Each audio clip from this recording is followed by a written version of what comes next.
Bonjour les amis, c'est Oli le Belge. Oui, nous y sommes arrivés. On l'a fait, cette incroyable aventure. Je vous en parle déjà depuis plusieurs mois. Nous sommes partis avec notre nouveau partenaire, oui.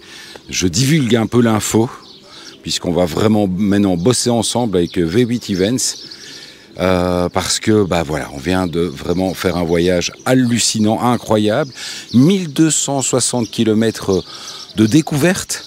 Le Maroc autrement, Anthony nous l'avait vendu comme ça et c'est une réalité. On a eu l'occasion de vraiment faire on prend plein les yeux, plein le nez. Alors plein le nez, mais dans le bon sens du terme.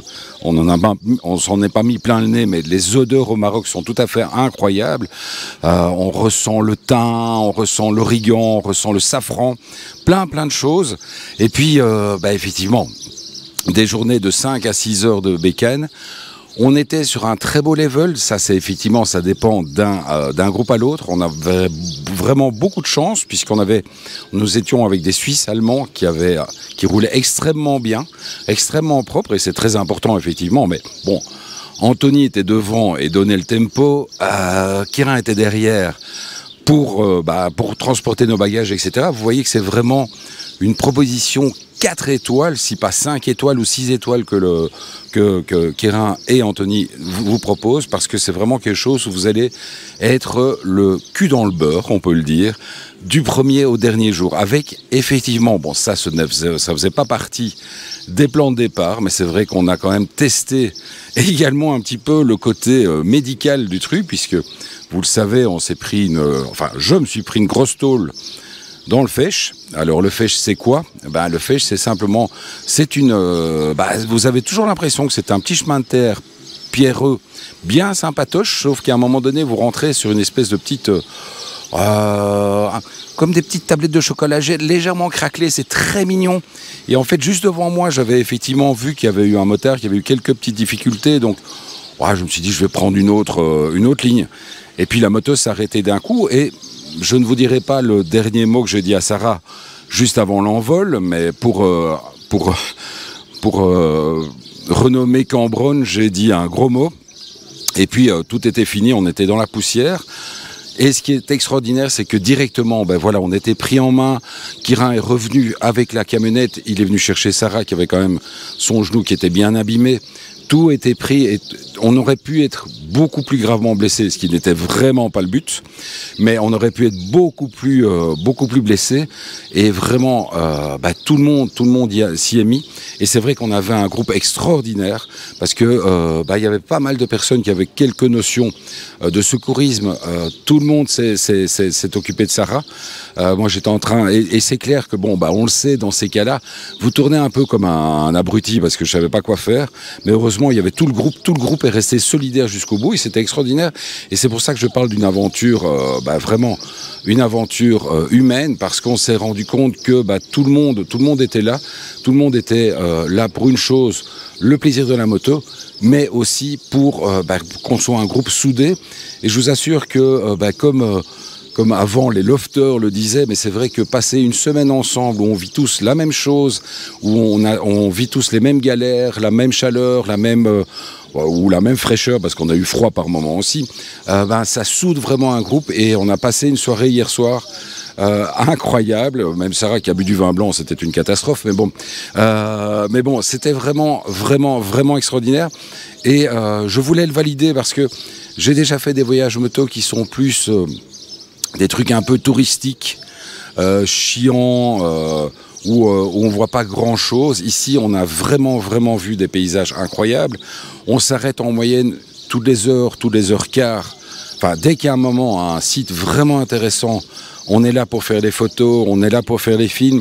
Anthony est là pour nous expliquer un petit peu tout ce qui se passe. Puis Ali et Kirin qui sont juste derrière, donc il y a tout le temps le véhicule d'assistance qui nous suit, qui distribue des bouteilles d'eau, parce que mine de rien au Maroc il fait quand même chaud, qui est là pour redistribuer, pour reprendre un petit peu les vestes qu'on prend, parce qu'on a fait des sommets à plus de 2000 mètres, où il faisait 7-8 degrés, puis une heure après on est à 30.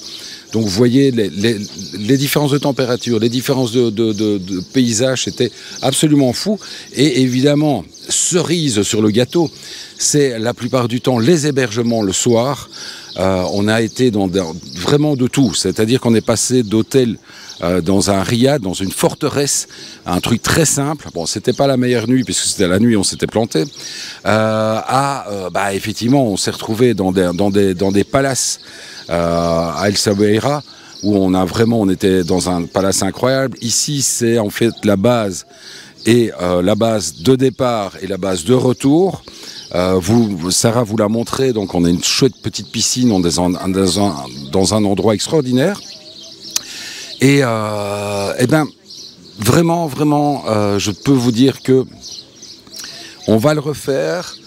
On va prendre effectivement la leçon de ne pas faire le malin dans le fèche, parce que ça passe pas. Et puis parce que, oui, à deux, ça ne passe... Oui, c'est juste Sarah qui me fait derrière à deux. C'est vrai qu'à deux, ça passe encore moins bien. C'est vrai que, voilà exactement, typiquement le truc dont on a discuté avec Sarah et avec Anthony, avec Irin, donc effectivement, de peut-être proposer d'office, lorsque vous avez envie de le faire en duo, de prendre une GS 1200. Alors ça sera effectivement un peu plus cher, mais vous serez beaucoup plus à l'aise, parce que c'est vrai que quand vous roulez avec tout un groupe de GS 750, avec des mecs seuls, ou des pilotes seuls, et que vous êtes vous en duo sur une GS 750, ça donne plus de travail. Ça m'a pas fait maigrir, mais je dois dire que tous les soirs, Sarah, enfin tous les après-midi, je disais à Sarah, je fais une petite sieste de 2 minutes et je dormais 1h30 parce que j'étais rincé. Mais on termine avec la banane. Je pense que Sarah aussi, la banane est un genou pas fou. Mais bon, voilà, hein, c'est la rançon de la gloire. Alors maintenant, je dis déjà d'avance, bon courage à Bijou, parce qu'il a des heures et des heures de rush à monter. Je pense on est parti sur 2 ou 3 vidéos. Là, pour l'instant, on est encore à Marrakech pour un jour. La nuit de dimanche à lundi, on prend de samedi à dimanche. On est parti en Belgique. Enfin, on revient vers la Belgique avec de la grêle, de la pluie, etc. Donc, voilà, c'est un voyage qu'on a fait en mai et on a vraiment pu en profiter. Allez, les amis, ciao. Et vraiment, je vais quand même me tremper mes petits pieds dans la piscine parce qu'elle est chauffée. Attention non, je ne vais pas sauter dans la piscine. Ah, je ne vais pas plus loin. Non, Sarah, promis. Allez, ciao les amis. Et à très bientôt pour la suite des événements.